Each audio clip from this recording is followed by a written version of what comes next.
Okay, so we're back for more English IPA. This is our second English IPA video.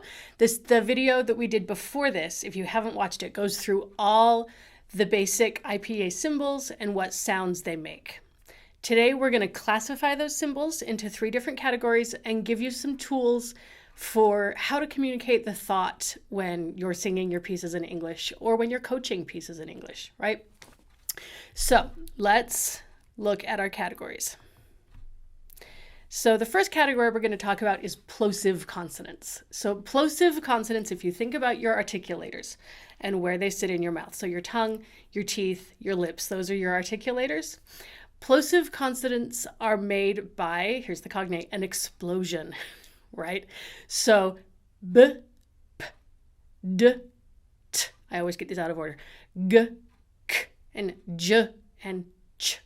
Right? Those are all of our plosive consonants. The air stops and then it explodes. B.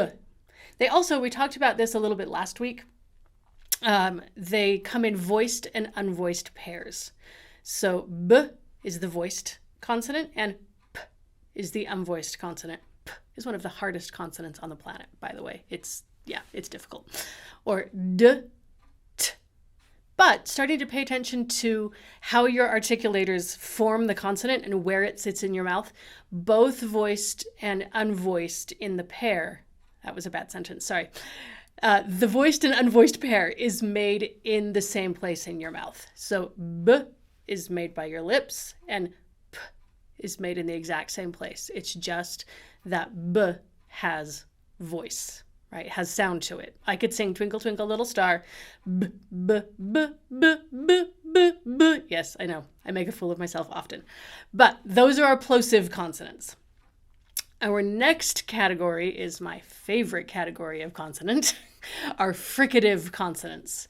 These consonants are made by friction, right? They're made by air moving through your articulators. So, v, f, that's the first voiced and unvoiced pair. Z, s, made in the same place.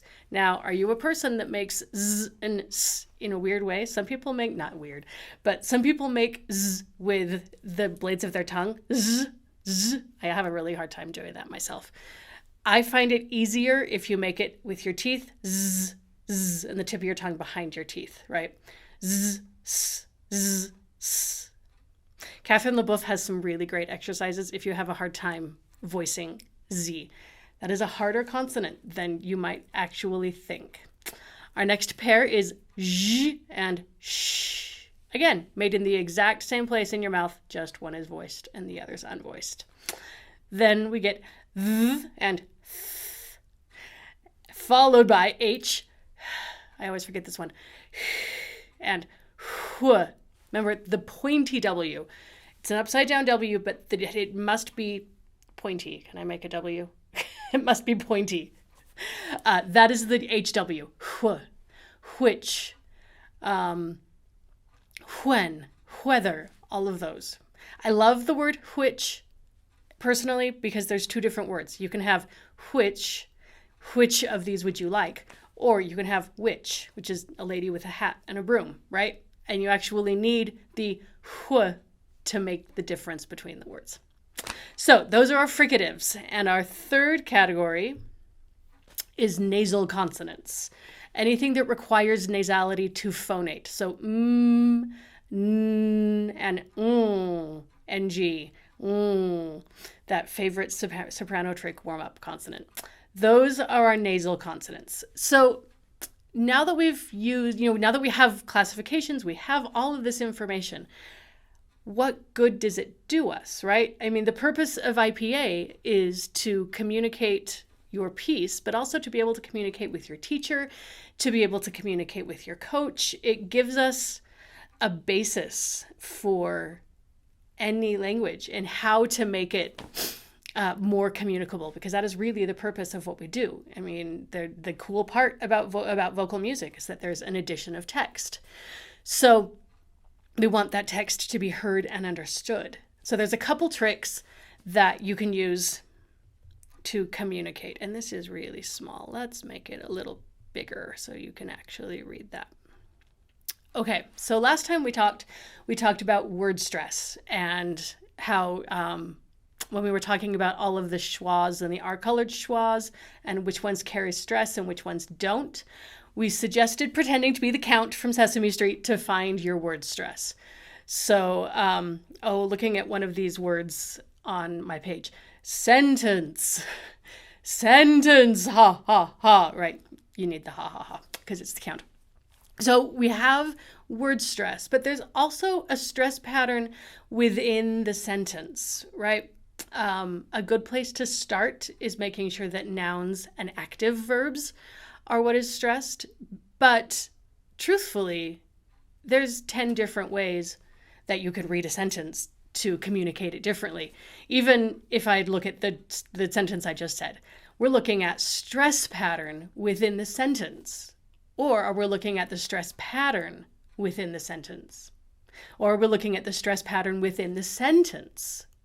I can use my ability to stress and unstress words within the phrase to get my point across and to speak the poetry how I personally interpret it, right? You also can do something called a merge.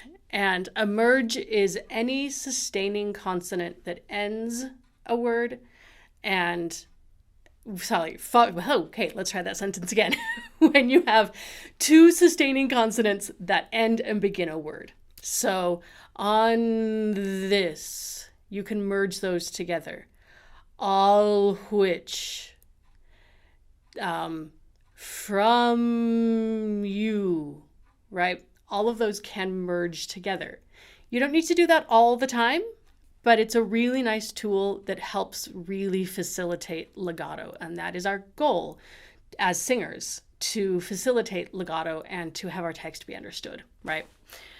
You can also use an implosion.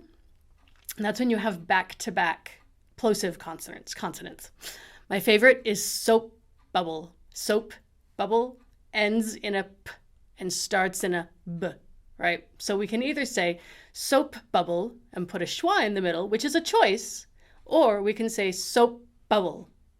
Implosions are really great choices with really fast text and any sort of patter songs, stuff like that, that really helps find the legato in the phrase and uncomplicate how you're singing. If you're singing something slow, implosions probably aren't your best choice. Then I'm going to go to what is next, shadow vowels and glottals.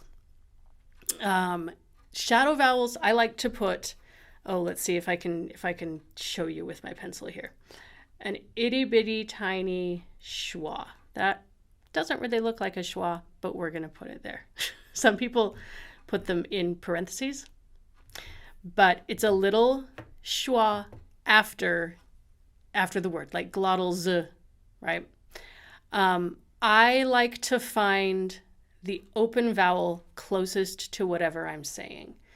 So if I'm going to say the word bin, then my shadow vowel is going to be closer to an I because that's the vowel I said, bin, and I don't have to move. Our goal to find legato is to place our consonants and our vowels in the same channel, right? In the same, I call it a vowel cave, because the more we chew, the less comprehensible we become. So those are shadow vowels. I need to erase that at the end right there because you can't see the rest of the word. And now it went small again. Okay, we'll make it big. There we go. Okay, so that's shadow vowels. Shadow vowels go at the end of consonants, at the end of a word so that you can hear the word. The word is not finished until you've gotten to the end of the final consonant. So slower tempi, shadow vowels are a really great choice. Glottals. When you have two vowels in a row, you want to start your word that starts with a vowel with a glottal. Otherwise, it sounds sometimes that you merge the two words together. Anna, we say that a lot in our everyday speech, at least we do in Utah. On a, right? On another. If you say, uh-oh, like you're talking to a 3-year-old and they just dropped their toy on the floor, uh-oh, that is the easiest way to find a glottal.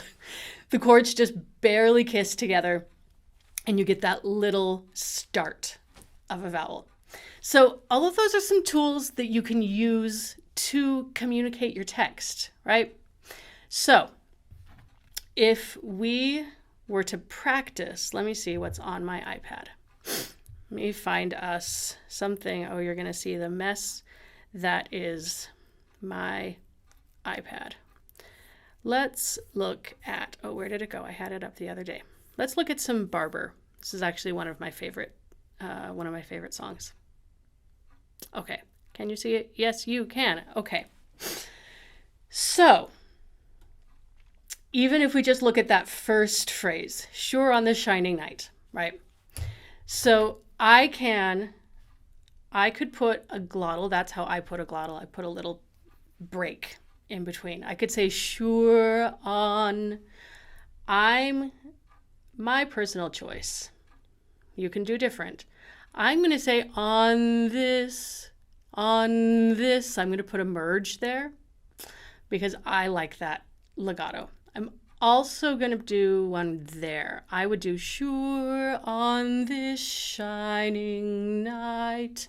And you can do one there too, between shining night, right? You can also, there is another choice. I really love merges on slow tempo pieces, but you could sing, sure on this shining night. I don't love shadow vowels after NGs unless they really need some clarity. But again, that's my personal opinion. You can throw that out the window and do whatever you want. But we have all of these options to communicate our text, right? Do I want to say sure on this shining night? Do I want to say sure on this shining night? You have so many choices to communicate this text. If it were me, I don't know. Let's see, what do I think today? Sure on this shining night. I like shining. I like to emphasize descriptors myself. Of a star made shadows round. I need to move the page up so you can say, let's see if we can get all of it on one frame. Cool. I am going to want there's my V for of, and I'm going to want a shadow. I'm going to sing of a star made a shadow. I'm probably going to want a shadow vowel after that too, because I have to finish star made shadows round. And I want a shadow there as well. That said, I can probably put a merge there and say shadows round. Sorry, I put a shadow in that. Shadows round, right? Just to facilitate the legato. So the whole sentence, sure on this shining night of star-made shadows round, in the bad tenor key because I'm not a singer. So you have a lot of tools at your disposal that you can use to communicate English text in particular. It's really wonderful to go to the opera or to a classical performance in English that has the option of super titles, and you don't need the titles. I went to a production of Stravinsky Rick's Progress the other day, and I didn't need the titles. The diction was so clean, and it was so comprehensible. Everything got across. It was my first time seeing Rick's Progress all the way through, beginning to end. And I didn't need the titles, which was such beautiful diction work. So you have a lot of options when you're looking at communicating English text. So what's next? Our next video in this series is going to be looking at Italian IPA symbols, what we keep from English, what we lose, what we pick up. There's a few really fun new Italian symbols, and we're going to jump feet first into Italian. So thank you for coming along. If you're looking for more information, if you want, as a pianist, any sight reading help or help with collaborative videos and stuff like that, all of that can be found on my website, which is www.emilywilliamspianist.com. And otherwise, don't forget to like and subscribe. That helps us out. And I will see you soon.